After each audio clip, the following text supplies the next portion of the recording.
Ал балалар, бүгін біз бір ерекше сабақпен таныстық, Яғни біз дауысты дыбыстардың екіге бөлінетінін білдік. Енді қайталау есебінде сендер қалай меңгергендеріңді білу үшін мен бірнеше сұрақтар қоям. Сендер жауап беруге дайынсыңдар ма?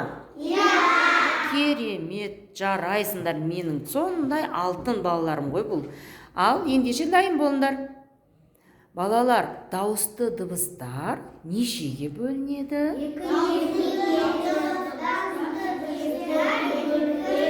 Тамаша. Ал дауысты дыбыстар қандай болып екіге бөлінеді? Дауысты дыбыстар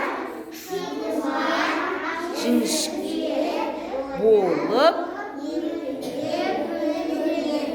керемет, өте тамаша. Ал енді соның ішінде жуан дауысты дыбысқа тоқталдық, балалар бүгін? Тамаша. Жуан дауысты дыбыстарға қандай дыбыстар жатады екен?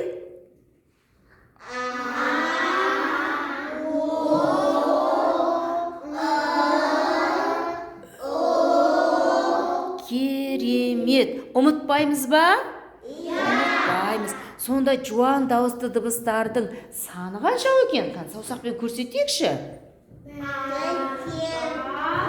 Тамаша, інжу, 4 екен. Жуан дауысты дыбыстар.